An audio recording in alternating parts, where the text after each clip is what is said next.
பச்சரிசி மாவில் கொழுக்கட்டை எப்படி செய்யுதுன்னு பார்க்கலாமா? அதுக்கு தேவையான பொருட்கள் ஈஸியான முறையில் செய்யலாம். கடலைப்பருப்பு, நாட்டு சர்க்கரை, ஏலக்காய். இதில் தேங்காய் போடல. இதை எப்படி செய்யுதுன்னு பார்க்கலாமா? பச்சரிசி எடுத்து ஊற வச்சுருங்க. 2 மணி நேரம் ஊறட்டும் பச்சரிசி.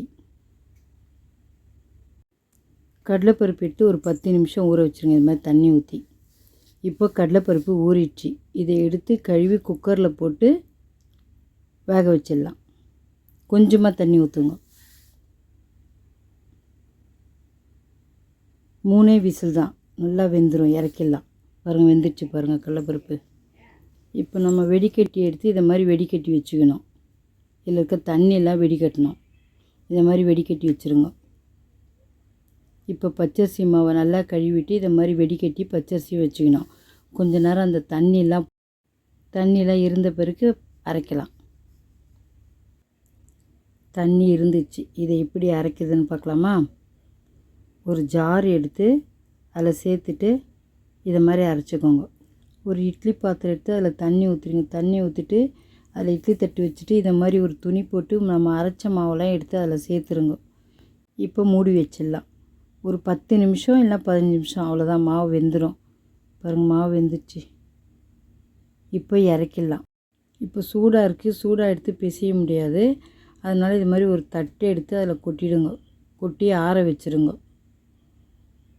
சூடாக இருக்கும், மெதுவாக செய்யுங்க, கை சுட்டுடும். இப்போ இதை தட்டில் இது மாதிரி கொட்டிடுங்க. கொட்டிட்டு கட்டி கட்டியாக இருக்கிறதெல்லாம் உடச்சி விட்டுட்டு ஆற வச்சுருங்க.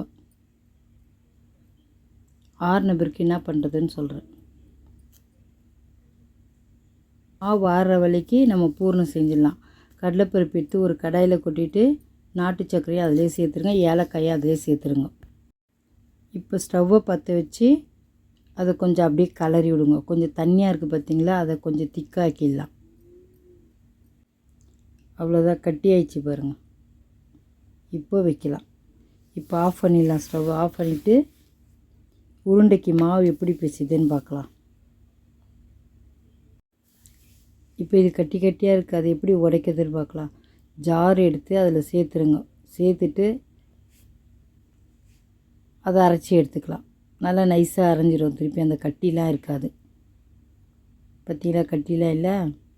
இப்போ ஒரு பாத்திரம் எடுத்து அதில் கொட்டிட்டு இப்போ நம்ம தண்ணி ஊற்றி பிசையணும். லைட்டாக உப்பு போட்டு தண்ணி ஊற்றி பிசையணும். கொஞ்சம் கொஞ்சமாக தண்ணி ஊற்றி பிசையணும்.